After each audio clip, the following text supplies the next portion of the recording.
So I guess this is Ear Candy behind the scenes, the extra DVD, Blu-ray piece. Anyway, so we're here with Jay Simone, who just killed. We're here with, matter of fact, she didn't just kill, she shut it down. She turned it up so high, we broke the knob off. So we're here with Thad G, who'll be hosting next week. And we're here with Michelle Candy Everett, who hosted this week. So I thank you all for coming through. Great job, actually, each of you with your own poetry as well. So, Candy, you were the host. Was this your first Jay Simone experience? Yes, it was. And how would you express your virgin time with Jay? I had a lot of jokes in my soul just now. I had to choke them down. I enjoyed what she did. I thought it was excellent. I've seen people attempt to do what she did and come a little short and a little flat, no pun intended. And she did an excellent job. Me and Jay have an expression that we use with regards to what she does. She's a professional. Don't be trying this at home. Amen. Amen. Would you concur? Amen. Definitely, yes. Definitely. She does make you want to put pen to paper and see what you can do. Definitely that. And because we've already decided that when we do decide to get the whole, erotic version of, poetry set going, that she'll be back. Okay. All right. So you were the host. What was it about her set that made you shut it down? Say that's it. Nobody else should come after her tonight. There was nothing else to say. There was nothing else to say. Okay. All right. It was kind of like, do you come behind that with a green tree poem?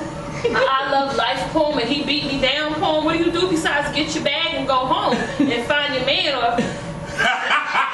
Wow. Well, if you ain't got or maybe that favorite video.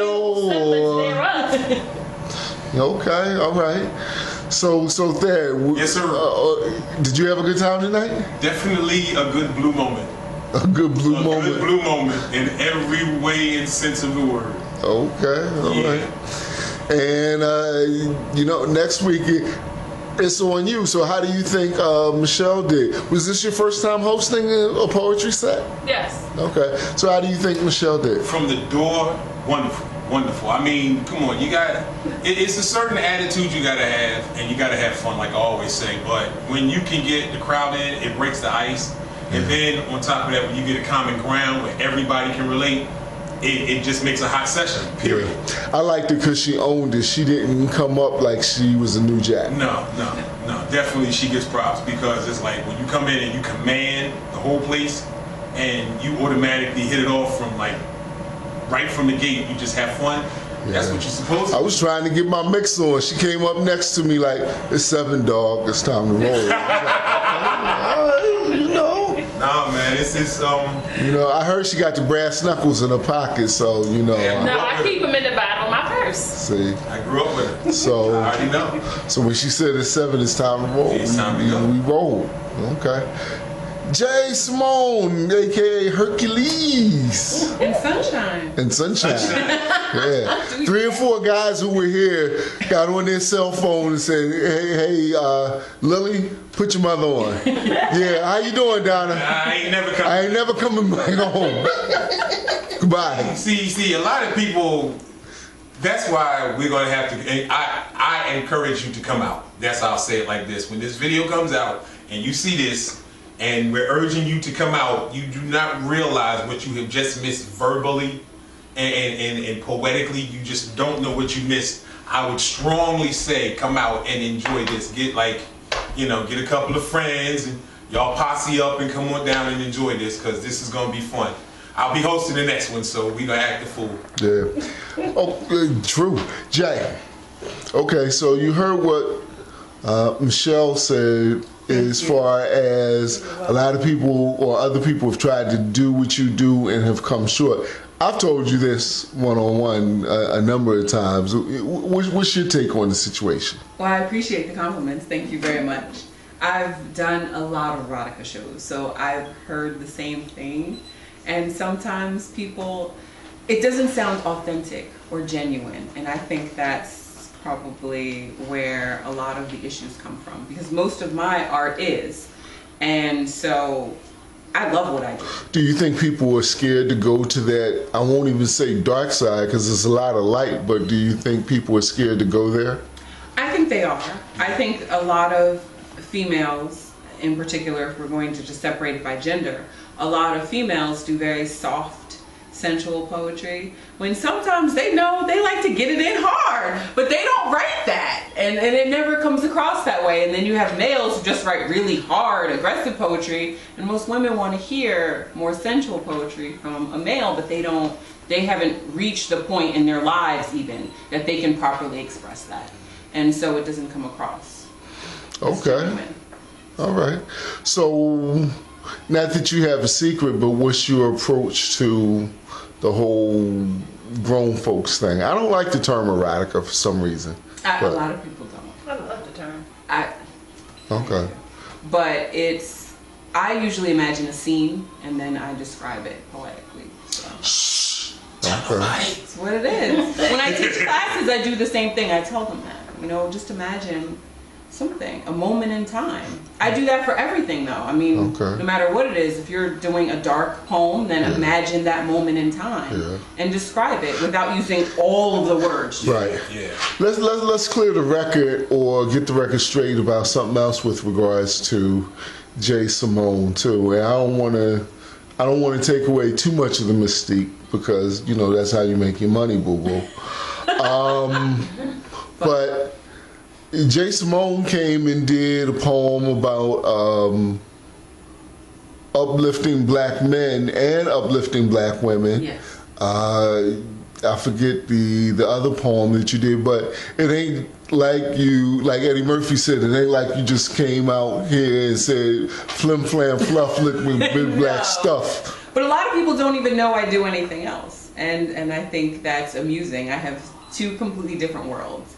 There are people who have no idea I even do erotica, and then there are people who only think I do erotica. So it's very difficult to merge those worlds though. And I enjoy any venue where I can, like this one, where you allowed me to do whatever I wanted to, as opposed to saying, no, you must only do erotica, or you must only do revolutionary, you must only do this. And so since I wasn't confined, I do whatever I wanted to, and I thoroughly enjoyed myself.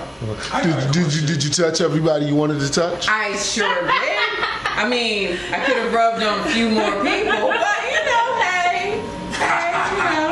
I got a question for you. Do you find that you intimidate a lot of guys? I do find that. Yes. It's because you're about 7'9". That's right. It could be that. Yes. And then I generally wear really tall heels. I know. I ain't scared. Like, you see how long these legs are. I'm not scared. Appreciate that. Listen. I am not only a president for the vertically challenged, I am a client. No, I mean, because I asked you that because I know with what you do with erotica and what you do with a lot of spoken word, and having been a person to record you, I know that hearing a piece that could be different from animalistic when I hear Hero and other pieces, it's totally like night and day, because you hear this empowerment, but then you hear this vulnerability in some of the pieces, and that's just an anatomy that most people aren't used to yet. That I find that's true. And even in some of my erotica, even with animalistic, it starts out sweet and kind of quiet. You're like, oh, it's so cute. Oh my gosh. You're like, oh my. Because don't listen to that for the first time in your car. You can't do that. Or at least don't let that be the first poem you listen to. Just ease yourself into it. But people are afraid to be all that they are. And I believe that empowerment is about embracing all facets of yourself. And people want to put on a show saying, oh, I'm only strong black woman. Okay, yes, I am that. But I'm also mommy, and I also can cook a mean meal, and I can also, sometimes I don't feel like being the superhero, and then I put down my cape. And I need to express that, because those are authentic. And those are all parts of me. and they need to be shown. They need to be put on display so that other people can understand they're free to be themselves too. And that's what I do in my art. I allow you to feel as though you are acceptable, because most people don't feel as though they are. They feel very alone in the world, but they're not. And unfortunately, because so many people are putting on a front and a mask, they have no idea.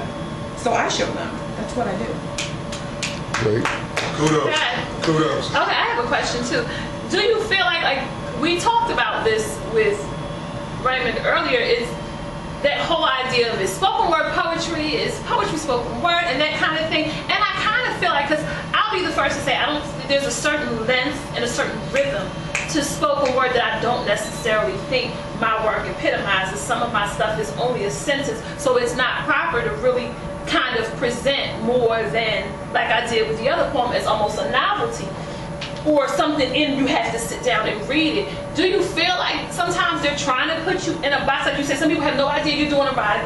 Some people, where you can't just kind of spit, like, this is how I'm feeling today. Today I feel revolutionary, but right now I'm feeling a little bit kinky. So I want to, I find that people are trying to say, well, are you a spoken word artist, or are you a poet? As though all of that stuff. Trying to label you. Yeah. Well, I don't think they're mutually. I just want to hear you say a little bit kinky one more time. Can I get a rewind on that? Wow. And sometimes you just feel a little bit kinky. Or a lot. Little Or bit. a lot.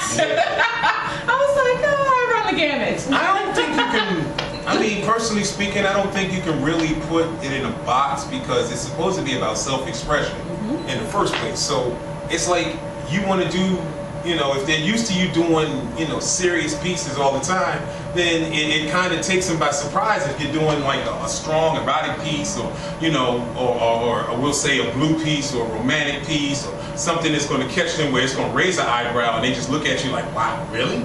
I never expected you to do that. And that's because they put you in that box all over again. But that's because they don't see you as a whole person. Yeah, well, And I think that's what it is. They say, oh, well, you're the revolutionary poet. Well, you know how everybody Well, puts their poetry into a different tag. But I think it's because people in general put other people in boxes. Yeah, It is more yeah. comfortable for them. If Yeah, they know processing easier. exactly, and the people I know are generally well-rounded, so and multifaceted.